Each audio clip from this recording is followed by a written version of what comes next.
Good morning, Australia. Good evening, US, and welcome to everyone listening across the globe today. Welcome back to A Conversation with Kez. I'm your co-host, Toni Lontis, and in a moment, we will be joined by the beautiful Kez Wickham St George.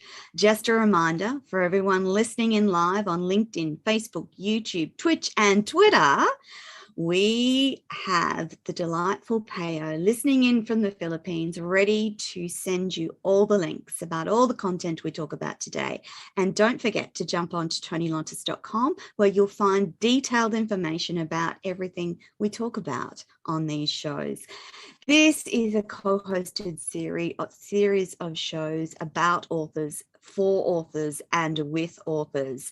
And if you miss any of these shows, please don't forget to jump onto Binge TV Networks USA, Hero Go TV Networks USA, and of course the Toni TV channel app, available on all smart TVs across the globe. Kez Wickham St George, my wonderful co-host, is the driver of her own creativity, and her passion is to inspire and nurture others to tell their stories. She's a passionate storyteller herself, and her values are simple. When you touch a heart, you change a life, and by encouraging others to write or journal, her belief is that we add value to the lives of humans across the planet.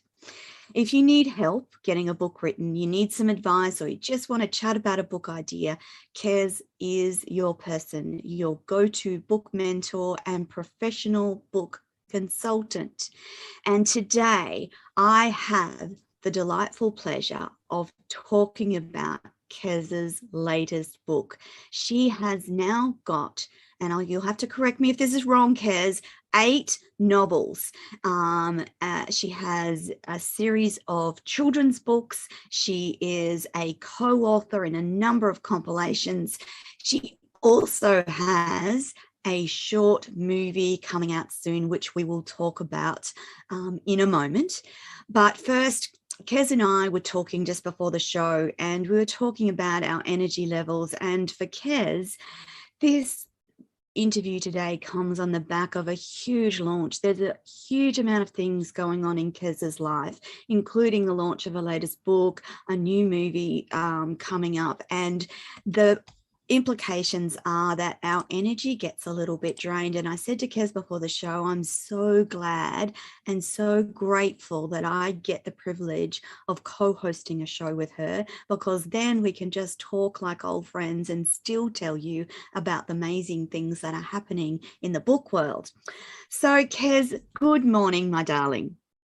Good morning, Toni, my beautiful friend. How are you doing? I'm good, thanks. I've just come back from a brief sojourn away, and brief, yes. It seems like it was never even happening, but I can say, despite the fact that we had torrential rain for most of the week, we did actually get in some nice beach walks, some kayaking, some swimming, and I tried stand-up paddleboarding for the first time, which was disastrous. Yeah, I agree. How hard is that caper? Like, seriously, Yes. They're nice light boards. They're nice, easy to paddle with sitting or lying, but stand up, and it's another story entirely. But anyway, yep. I digress. There's some amazing things happening in your world, Kez, and you've just launched the 3rd book in a series called Scribe. Tell me about it. But firstly, that beautiful cover. This one here? Yes, that's the one. Now, audience, isn't that just a beautiful cover? Doesn't that just draw you in? And it amazing. Goes with the rest of the series, but this one looks particularly spectacular, Kez. Tell us about the journey around a book cover, because it's quite hard, isn't it? The journey, actually, I fully believe it's as hard as you want to make it to be. There's always people out there that are willing to help you, always.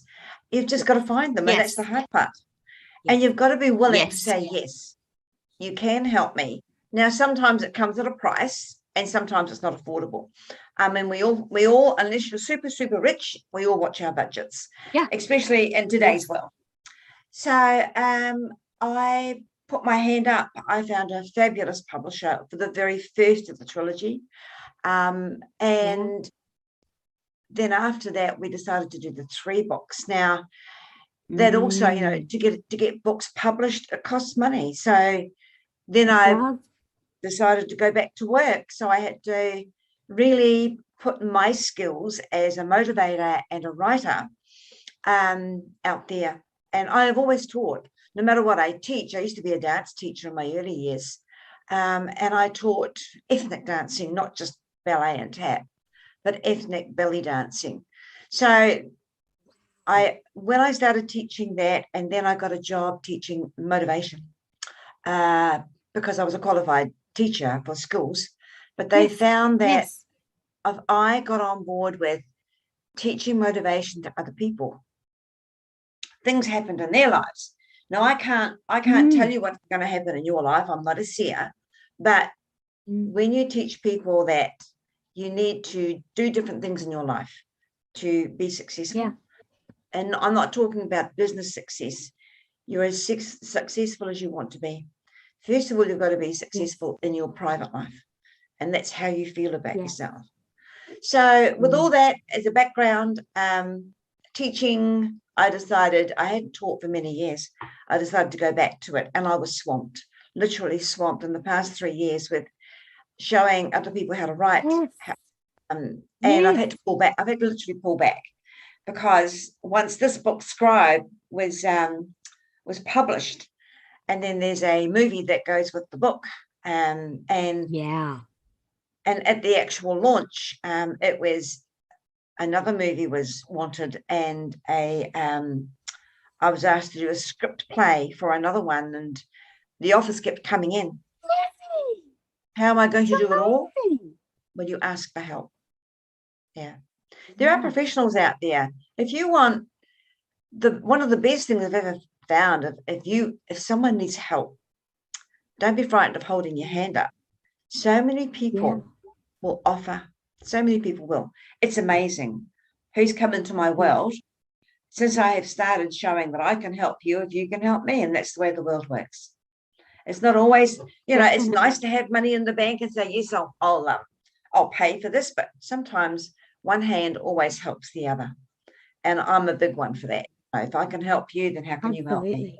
And that's kind of the ethos behind why Kez and I do these shows together, because both of us passionately believe in the stories that humans have. We're both writers. Kez is way more accomplished than I am. However, we both understand that process. And for you, and I'm not sure if the audience realizes that the birthing of a book is an energy-rich process.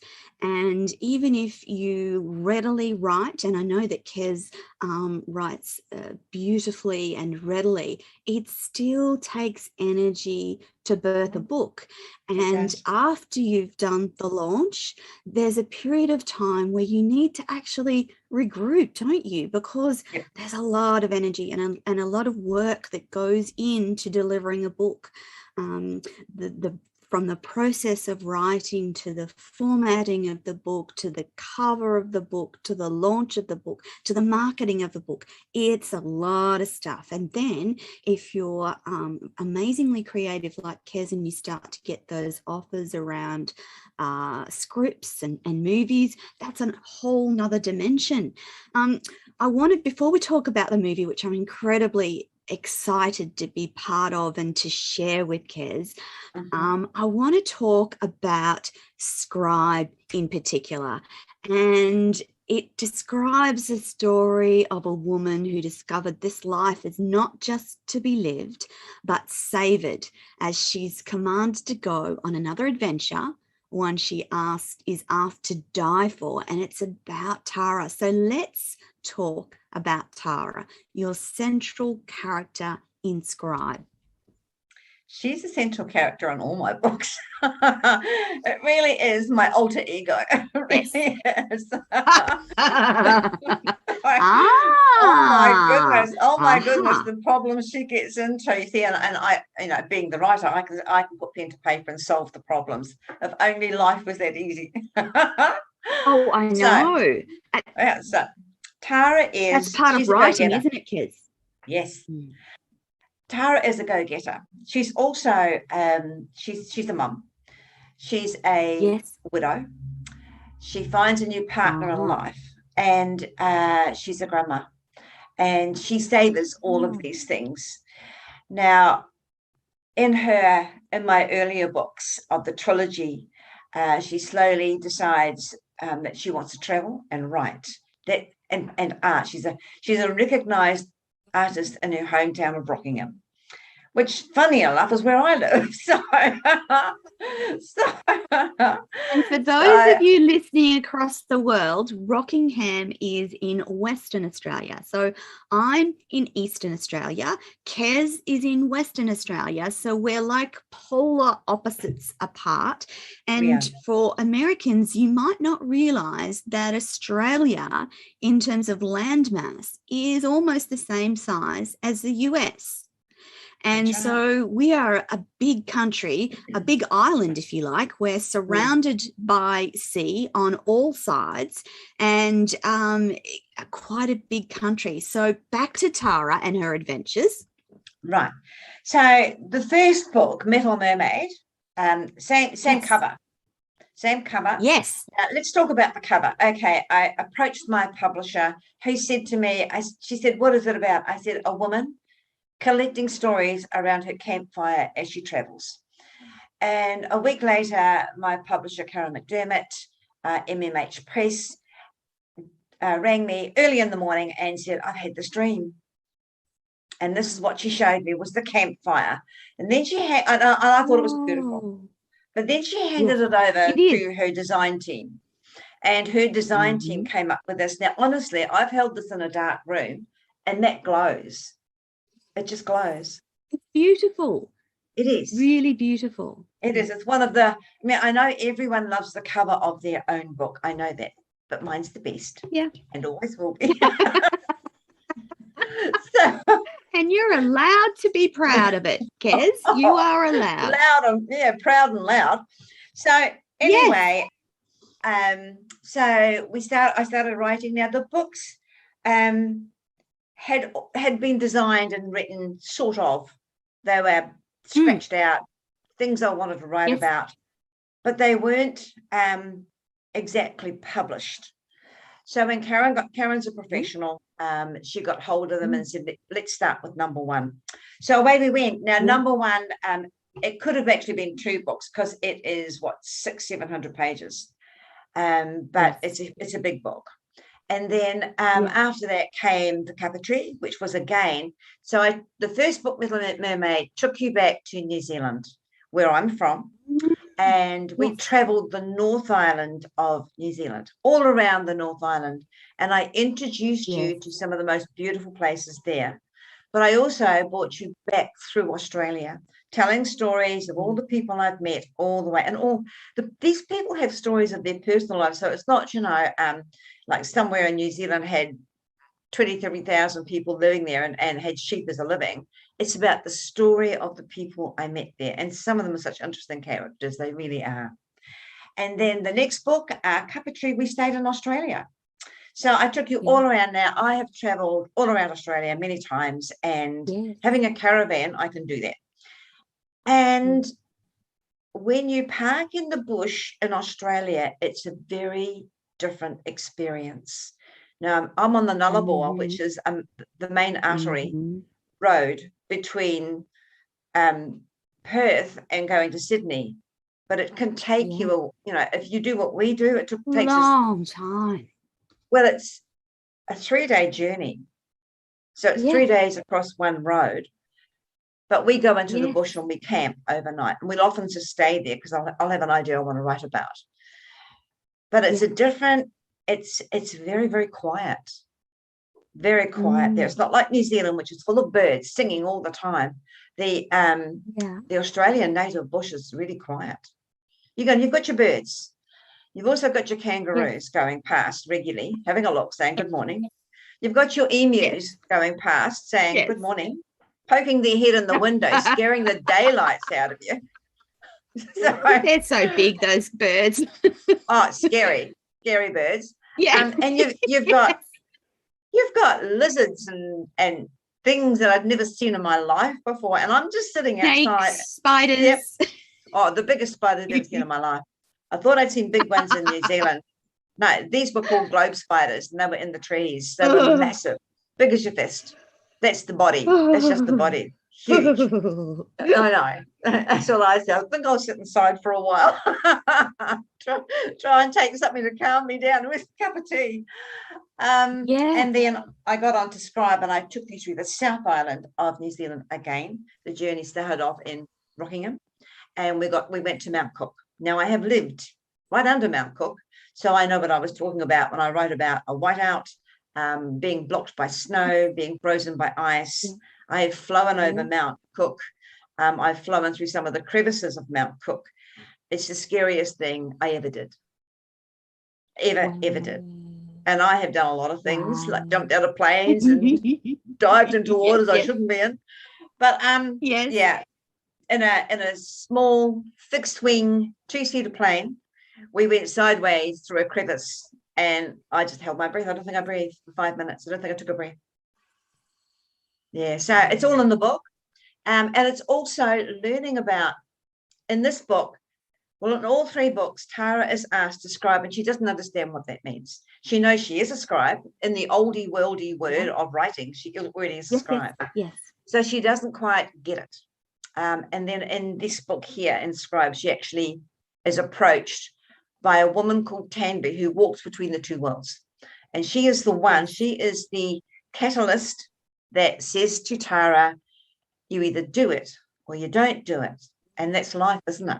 You either do it or you don't do it. So Tara says, I can't do this. I can't die. I've got too much to do. I've got grandchildren, She went on and on. But the thing is, you have to make a choice. And in the end, I wrote right till the end. I wrote vigorously for a whole, nearly a year. And it was, do I want this character to die? And I actually went through a grief, and I didn't realize it. But I felt really down because she's been part of my life for 3 years. And I felt grief for this woman that had to make this terrible choice. So I thought, blow it. I'm going to make 2 endings to the book, and the readers can, so it took the onus off my shoulder. The readers can now choose what they want. So that's what I did. There are 2 different endings to the book. Your book's in the mail, Toni. You will be able to read it and savor it.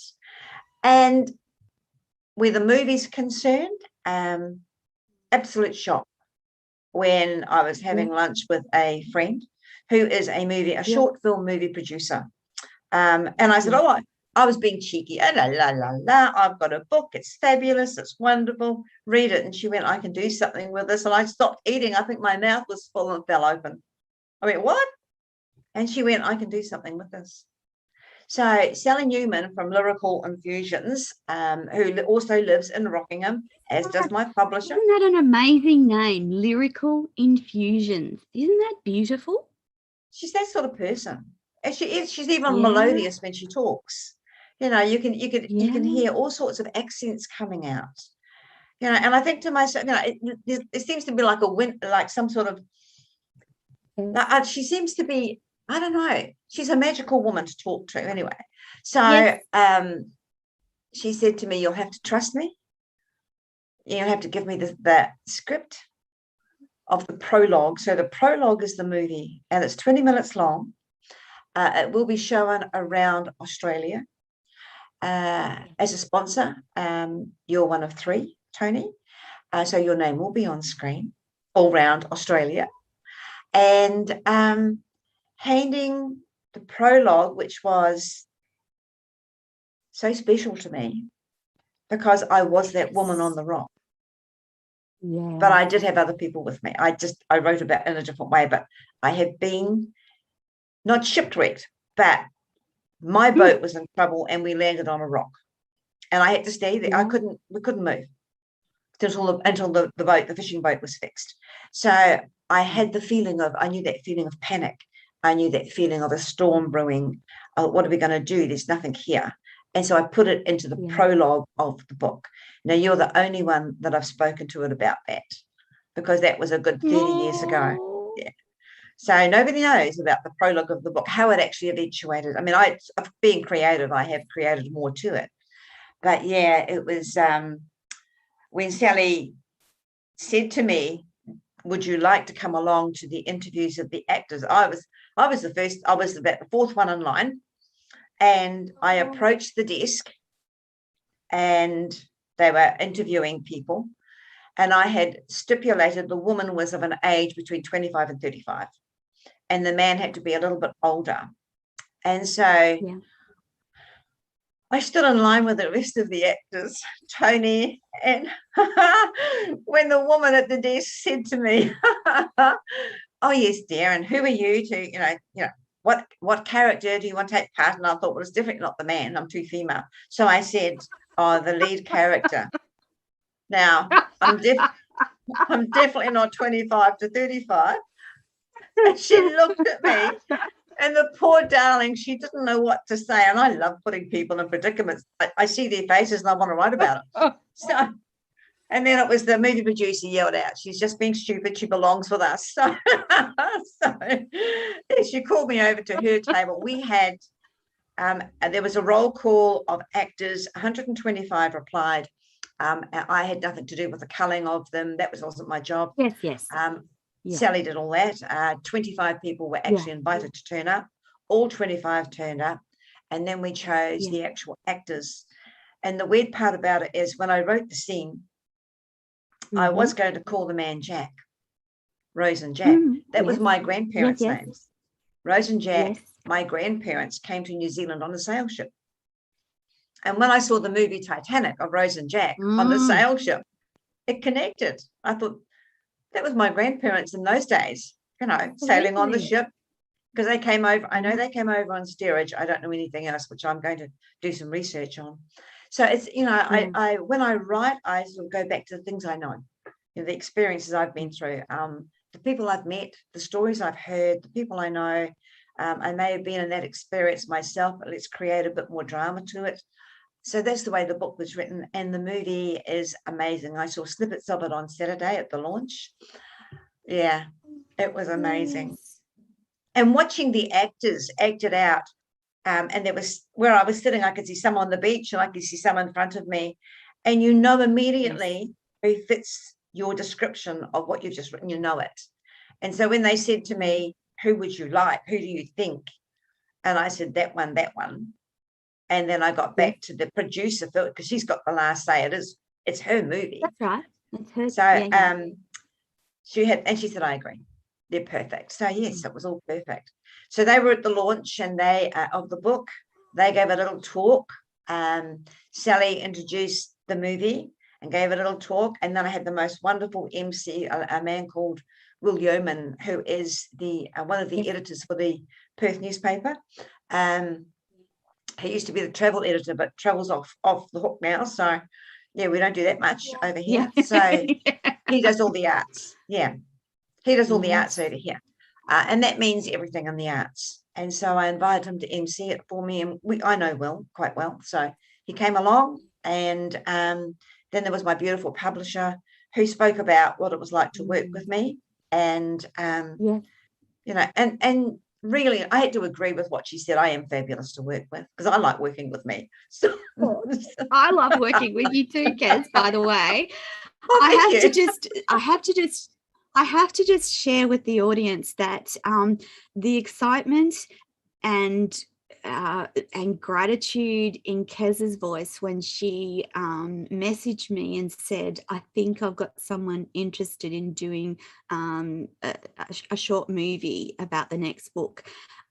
It almost, and it still does when I think of that moment, that it almost brings me to tears because you just couldn't quite believe it.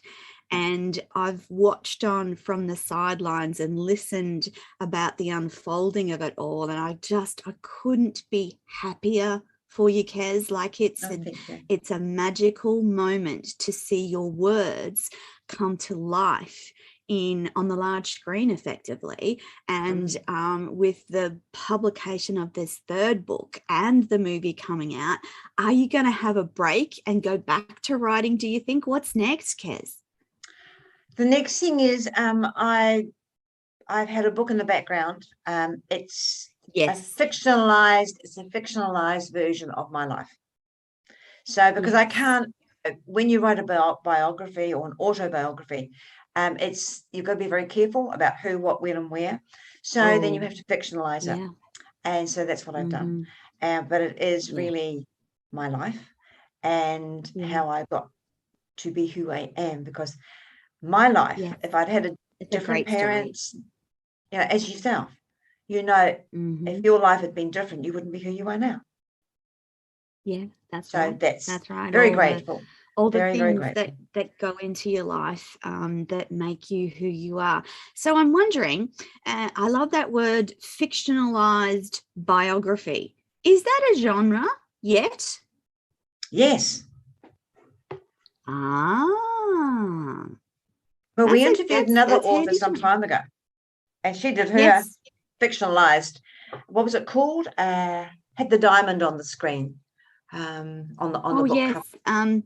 Yes. It was beautiful. Beautiful artwork. We're both having Yeah. Well, anyway, she did the same thing. Because for safety's sake, she works for the company.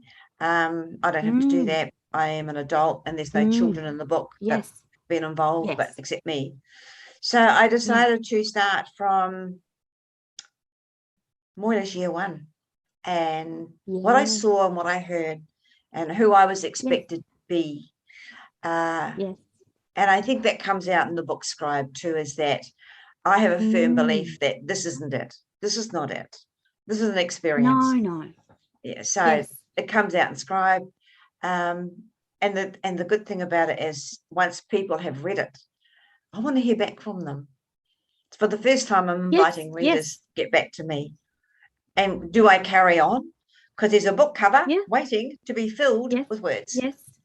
Yeah. And that one's called The Book of Shadows. So, it's all about... What a great name.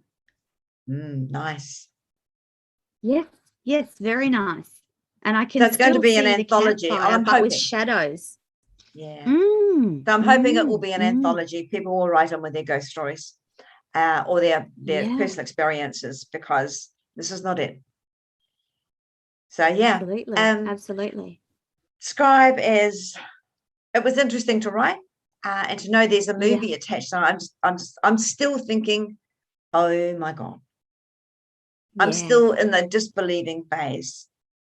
And when I look at my film producer, Sally, she's going, what next? Come on, what next? I'm thinking, I'm just over this one. And I think the best thing for me is to take it into the system and let it dissolve slowly. It's not something, what next? It can't be that. It's very special. Yeah, you've got to say, we forget, don't we, Kez? We get so busy that we forget to savor those moments. And it is a beautiful moment for you and your journey to have released the third in the trilogy to coincide with the release of the movie. And you actually need to sit back and let that absorb and enjoy the experience, have a bit of a rest, because as I said before, there's a lot of energy that goes into all of those things, and see what comes out the other side. In terms of the movie, where are people going to be able to see it? Well, that's up to the movie producer. It will be, I think, through every state in Australia. They do have like movie festivals, short film festivals, whether it be in Brisbane, Sydney, Tasmania, wherever. I know they have one here in Perth City. So it will be held in those particular venues, I guess. I don't know, that we haven't discussed. I did want, my publisher's holding a retreat over here in Perth, and I would like it to show in there to the people that have been involved. But so the people that have, apart from one of them, the people that came on as sponsors are all going to be at the retreat. So they say. Yes. So let's hope it goes ahead and they can COVID let's doesn't hope get in the way. that those travel Yeah. Yeah. Crazy. the only thing, isn't it? So for people listening across the world, Australia, because and by virtue of the fact that we are this big island in the middle of an ocean, we've had a much different experience with COVID. And of course, there's all the states and the territories, and they've had their own views on borders, and some states, so both Kez's state in Western Australia and my state in Queensland, have had very proactive premiers who've wanted to protect the population in a way that other states haven't. So we've had very low case numbers, a wonderful freeing ability to live and go out and do all the things that we normally do. However, that's going to change soon, because it's in all likelihood the borders will open and our experience may be a little different to what we've had before. The biggest states in Australia, New Zealand, New South Wales and Victoria have had extensive long lockdowns where people couldn't do very much of anything, from homeschooling to shut down businesses to sorts of things. I don't think that we are out the other side of this pandemic by any means, as shown by the new variant. So it'll be interesting to see what happens in 2022. I just hope that we will be able to travel across Australia at the very least. My Facebook memories are popping up at the moment from all our travels in Europe and Scotland in recent years, and it's just, I'm like, oh, I really miss travel, but in the first instance it would be nice just to be able to go to Melbourne or jump on the plane to Perth, which we still aren't able to do, but which we may be able to do soon. And certainly we better be able to do it by March when the retreat is on, because I want to go and celebrate with Kez all these wonderful things that have happened in her life. Kez, you didn't see the whole movie at the launch of the book. You just saw a few snippets. What was it like watching those snippets? Spellbinding. I couldn't take my eyes off the screen. Could not take my eyes off the screen. To watch this young actor, very beautiful girl, take on the role of Rose. It was like, is that what it looks like? I mean, I wrote the scene and the words were in my head, but to see it acted, it's such a different feeling to see it acted on screen. You've entrusted this young woman to interpret your emotions onto screen, so many other, hopefully thousands, will see that movie. And she did it beautifully. And my heartfelt thanks to her. She interpreted with guidance from the film producer. They did it. It's a sea scene, so these people are drowning. And they did it in midwinter, and our ocean's cold. They're freezing. Nobody, only idiots go swimming in the middle of winter, as far as I'm concerned. You just don't do it. But there are people that do it, and all the mana to them. But just watching her roll out of the surf and then start acting, it was like, and I felt emotional, and I felt tearful, and I was going to say, that was what was that physical representation of that moment, teary and grateful, and oh my God, she's got it. And how proud were you of the ability of the producer and the actress to get your words portrayed on screen? Well, once the girl rolled out of the surf, and then I won't give too much, but there was another actor. No, don't tell it. Once they were on the sand together, the makeup was amazing, absolutely amazing. Yeah. And it was like, that's what I wrote about. And I could just feel the silence inside. I just sat there and watched and never said a word. Everyone was going, ooh, and everyone around me was saying congratulations and clapping and applauding. And I just sat there, and it was like silence inside me. I could not take it all in. I was blown away that my words were being spoken and will be spoken on a big screen. That's such an amazing feeling. And this is just the short version, the prologue of the book. Does it now feel like it might be a reality to actually see the book in a bigger movie? Oh, that's my dream. Can you actually see that? Yes. Yeah. But that's seeing that first shot go, oh my God, this could happen. Oh my God, this could really work. Yes, it did. It went through my mind. Who do I approach?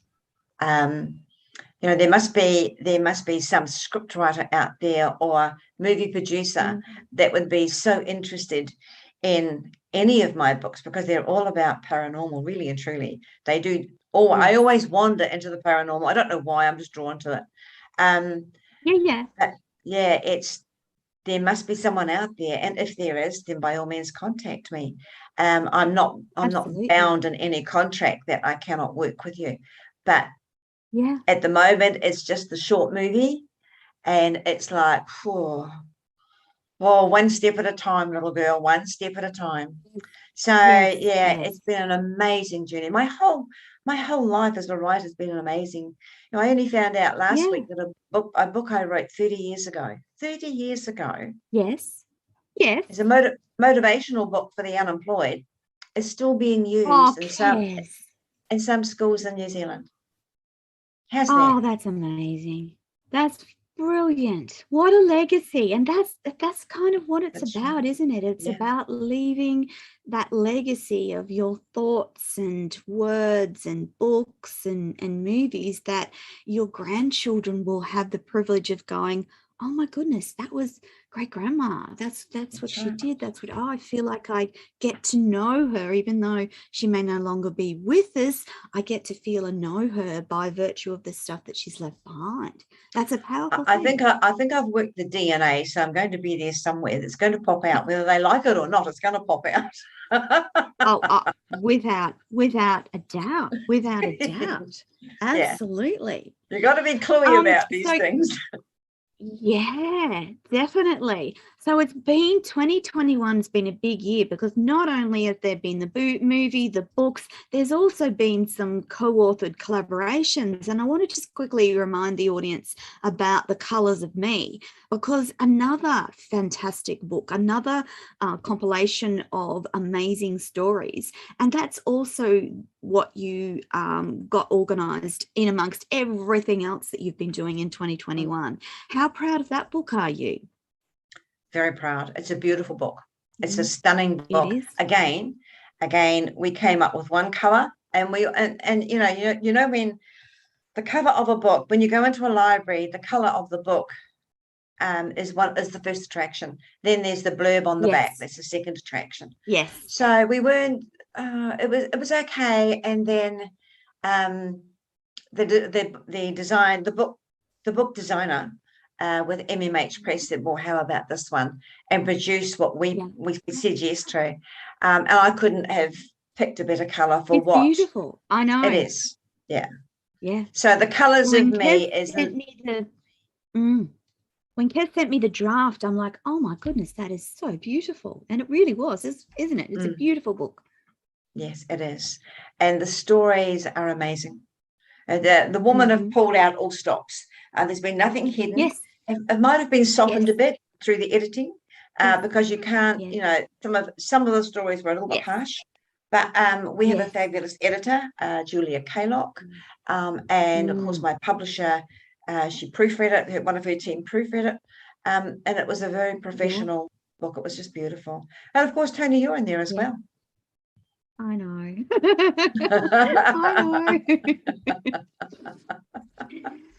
Kez, Do you loved that process, and I in turn loved working with you in that process. Would you like to do more of that in 2022, do you think? Oh, I love anthologies. Yeah, I do. Yes. It's to me, it's an invite to let your light shine. That's all it is. We have, if you're worried about your story, then don't. Yes. Because we have professionals like myself, like MMH Press, like her team that get onto it. Yeah. Yes. So we work with you. We say, look, can we voice it a different way? Can we put it a different way? Can we rewrite this paragraph? It's nothing's ever too hard. And there was also a co-collaborator with me, Michelle Wittering. And Michelle is a dream, just a dream to work with. She really is. Absolutely. So we had no problems. I mean, she's a working woman. She does mental health care herself. She's a carer in that sort of facility. And I work from home. Still, I mentor quite a few people, but on saying that, we work together. We'd say we have a new story come through. If it went to her, she'd flick it to me and vice versa, and we'd read it. And we'd say, no, that's good, or this needs work. And then it's not our job to work on it. That's why you have editors. So, and the editor took on, it was more of a job for her than I would say for us, because she had the hard job of literally picking out words that weren't completely correct to go in.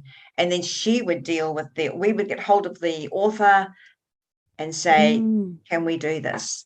But her job was a hard one. Mine was just saying, welcome, let's do this together, because there's nothing like it, watching other people be motivated and succeed. Nothing like it. Yes. And if you're thinking about writing a book, then it's actually a lovely introduction to the process of writing and what's required, and it's sort of like a dipping your toe in the waters, so to speak, of writing, and seeing what comes out the other side. And The Colours of Me was really quite successful. At last count, I think it was fourth in the bestseller, and third. Got to third in the bestseller categories of anthologies, wasn't it? Yes. So when you think about all the anthologies that go onto Amazon, Amazon UK and Amazon across the Australia, world, audience. This is across the world. Yeah. So we have thousands of anthologies across the world being written and published every day. Yes. And sometimes I think, why wasn't I asked to go in there? But I'm glad I wasn't, because I'm just too busy. I'm just so busy. Yes. But when you think it got to third, I was blown away. And that's because people were buying it. That's because people were interested. We also had 7 launches with The Colours of Me. 7 launches around the world. And we spoke about it and interviewed about it as well. So we did. In terms of getting the book out there. Yeah, absolutely.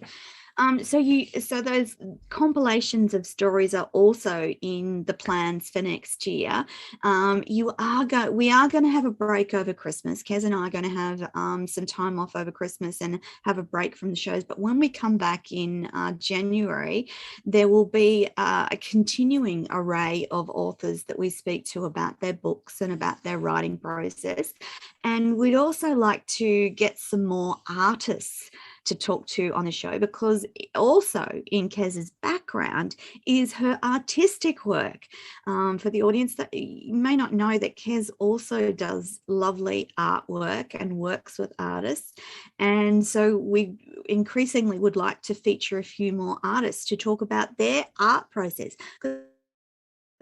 They're all creative processes. The process of writing a book, the process of painting a painting or drawing a painting, they're creative processes, aren't they, Kez?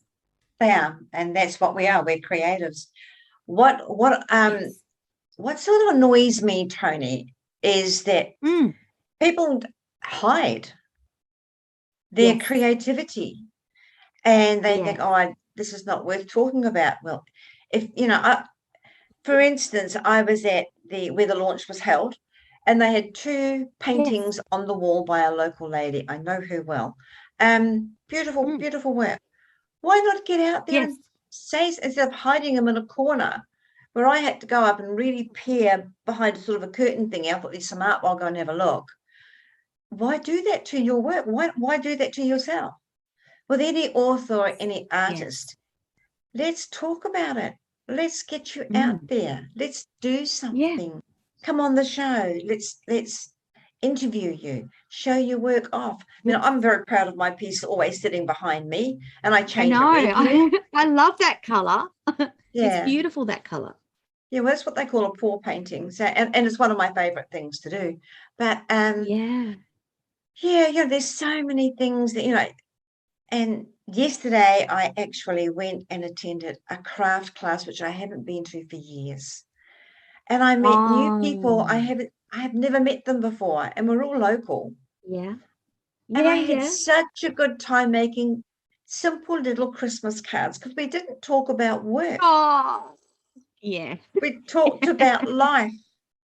And when you look at doing an interview, it's not talking about how hard you work. It's talking about your life. Why not do that? Yes. I mean, these tapes, on Toni TV, their videos, they're going to be here forever. Yes. They're also on my YouTube. They will be. They're going to be here forever. Yes.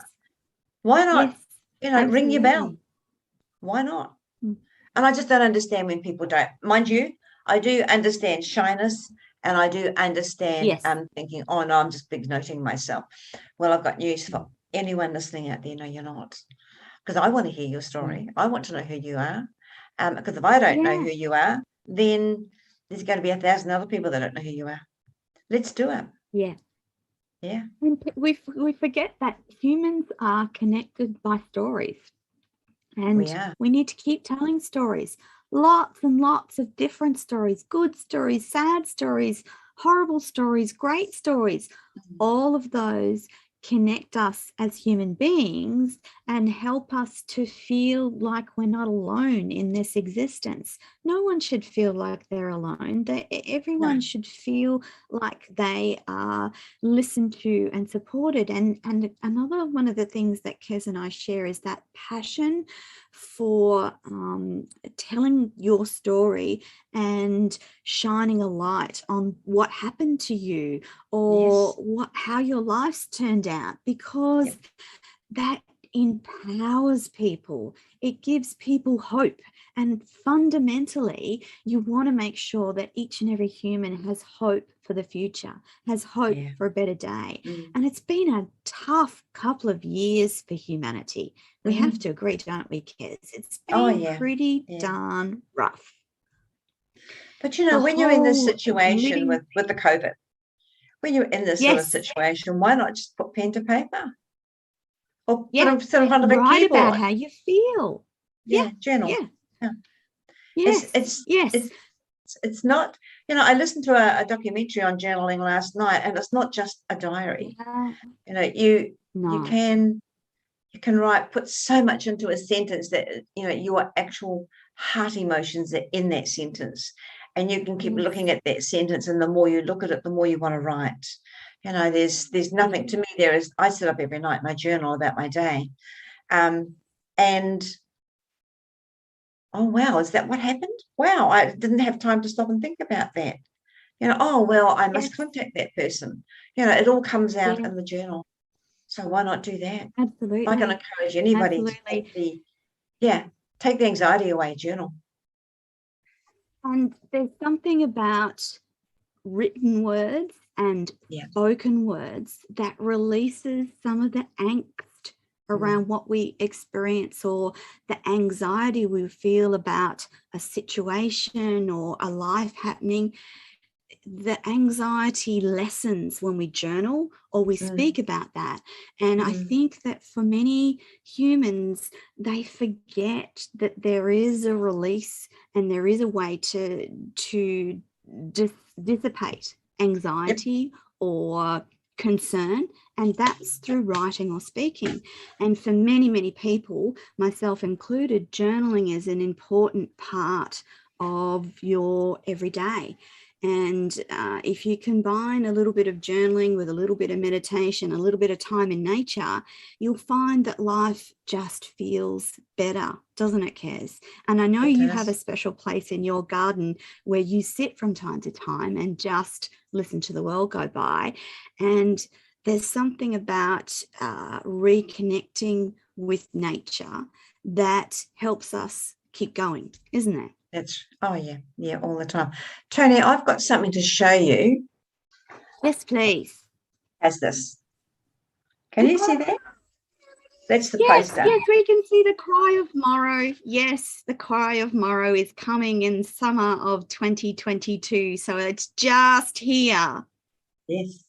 And we will make sure that we have links to where you can see that on either Kez's website or my website. And we will continue to talk about it as we head into 2022, because oh God, it's so beautiful, isn't it? Those are the two actors. Oh, yeah. Look at that. She's gorgeous, isn't she? She is gorgeous. But he's lovely too. Yeah. Yes. He's lovely. He's an Irishman. Fantastic. So the book Scribe is a success. As far as I'm concerned, it's an absolute success. And that's my final note for the show. Where's the best place to buy Scribe? Of course, if you jump onto Kez's website, kezwickhamstgeorge.com, you will find it there. You'll find it on tonilontis.com under Kez, our co-host tab on the website. But where else can people buy and get a copy of Scribe? MMH Press. So MMH Press and Amazon are the best places for Kez's book. And Barnes & Noble. I'm guessing it'll be everywhere very shortly, having just been released. But if you're keen to grab a copy for a Christmas gift, MMH Press has the whole trilogy plus all of Kez's books. Kez's website has all of her books. But MMH Press, you'll see the 3 books in the trilogy. And if you want to get that, what a great Christmas gift, thinking about Christmas coming up. Kez Wickham St George, thank you so much for being with me on the show again today. I love our time every week, and I'm just particularly delighted that I actually get to talk about you and your author's journey this week, and about the upcoming release of The Cry of Morrow, which we will keep you updated about where it's at and where you can see it. It's coming soon. It's pretty close to, Kez has already seen the snippets, and we'll be able to share those snippets with you too as well. Please join us next week when we be back with a conversation with Kez. I'm your co-host Toni Lontis, and I've been talking to the gorgeous Kez Wickham St George. And that, my friends, is your lot for this week. Bye for now. Bye, Kezzy. Bye.